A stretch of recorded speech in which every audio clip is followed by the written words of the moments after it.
नमस्कार मित्रहो,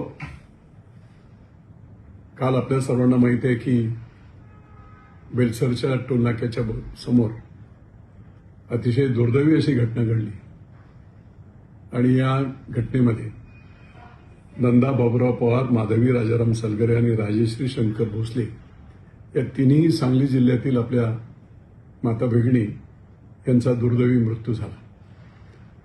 दोघेजण, दोन महिला आणखी खूप सिरियस होत्या. शांताबाई शिवप्पा अलकोपर आणि शैलजा दिनकर जगताप यांना त्वरित आपण ससूनला हलवलं होतं. मी स्वतः ससूनचे डीन एकनाथ पवार यांच्याशी बोलून त्यांच्या सर्व व्यवस्था केल्या होत्या.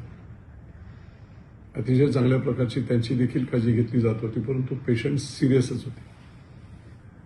या घटनेला घडण्याचं मूळ कारण असं आहे की 70 वर्षाचे वयोवृद्ध अशा प्रकारचे नांदेडच्या एका दिंडीचे ट्रकचे ड्रायव्हर आजारी होते आणि औषधोपचार घेतला होता आणि त्या औषधोपचाराचा परिणाम त्यांना झाला आणि त्यांचा संयम सुटून ट्रकवरचं त्यांचं नियंत्रण गेलं आणि संपूर्ण ट्रक बारीमध्ये गेला.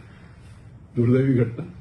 राज्य शासनाने सुद्धा दखल घेऊन प्रत्येक व्यक्तीस 5 लाख रुपये आणि जे जखमी असतील त्यांचा संपूर्ण खर्च करण्याची जबाबदारी देखील शासनाने घेतलेली आहे.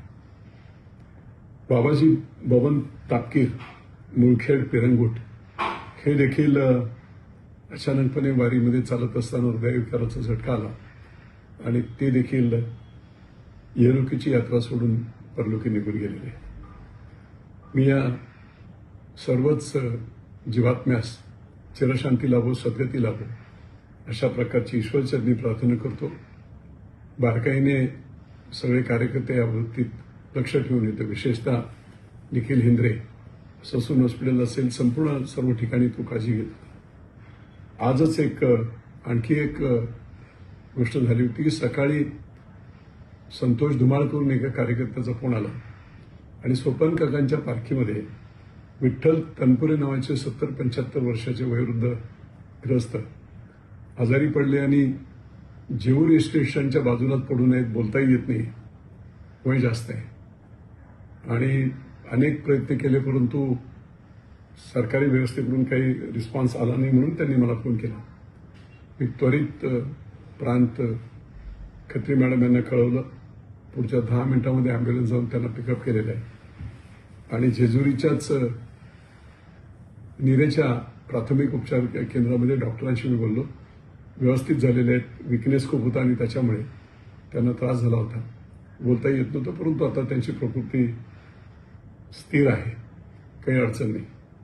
आणि म्हणून हा जो अपघात झाला तो अपघात खरं म्हटलं तर मी स्वतः डीवायएसपी असतील आणि दिंडी चालक यांच्याशी जेव्हा चर्चा फोनवरून झाली होती त्यावेळेस एकत्रितपणे दिंडी आणि ट्रक्स एकत्रित नको अशा प्रकारची सूचना केली होती.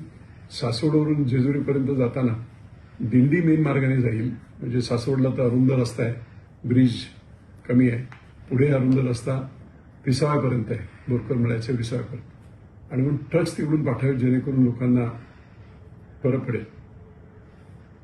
पारगाववरून ती ट्रक्स परत बेलसरला आले.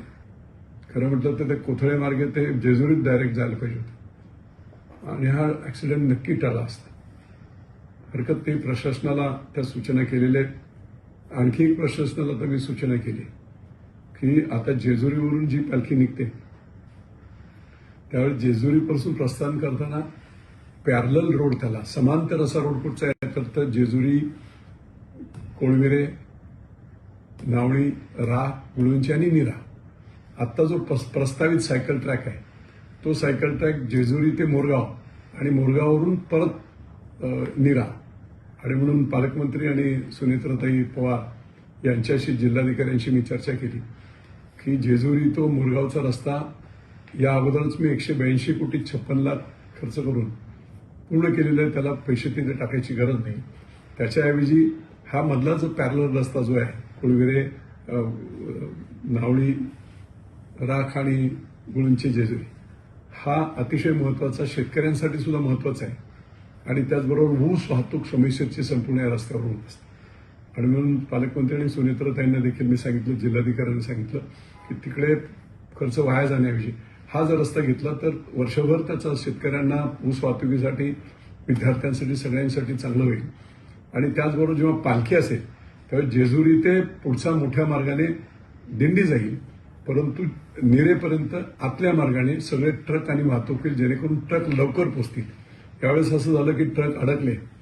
रात्री 11 वाजता पालखी सासवडला पोहोचले आणि जेवणाची आणि सगळं व्यवस्था असणारे ट्रक पाठीच राहिले. त्यामुळे ती सुद्धा चूक होती की जर भैरवान आल्यावरून ते ट्रक बोगदे घाटातून सोडले असते तर कदाचित 10-11 वाजेपर्यंतच ट्रक सासवडला पोहोचले असते. पालखी 11 वाजता पोहोचली आणि नंतर ट्रक पोहोचल्यामुळे जेवणाची सुद्धा अभाव झाली. उपासच होता, पण तरीही फराळाचं असं देखील मिळालं नाही, राहुट्या व्यवस्थित झाल्या नाही.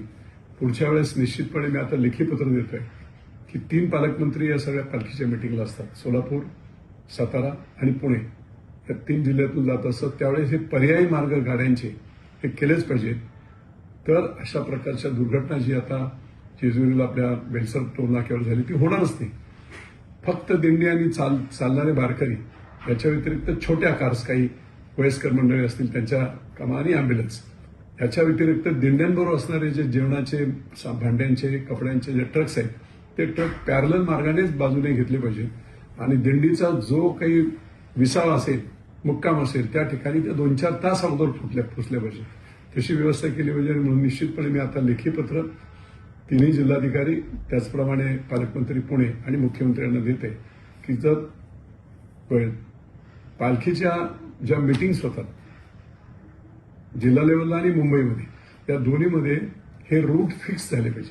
पालखी जाण्याचा रूट आणि जिथे अगदीच काय अल्टरनेट पर्यायी मार्ग नसेल तिथे काही इलाज नाही, परंतु जिथे जिथे पर्यायी मार्ग असेल तिथे तिथे असं जर केलं तर निश्चितपणे सुगमता येईल. आणि म्हणून पुन्हा एकदा आपल्या या पवित्र अशा पुरंदरमध्ये असं व्हायला नको होतं, पण दुर्दैवी घटना ती झाली. परंतु निश्चितपणे त्याच्यातून पुढचे धडे आपण घेऊ. प्रशासनाला तशा मी सूचना करेन.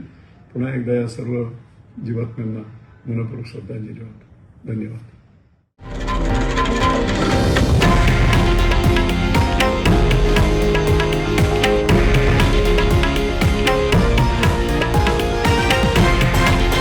हे आहे देशातील नंबर 1 न्यूज नेटवर्क आणि आपण पाहत आहात TV9 मराठी, एकमेव.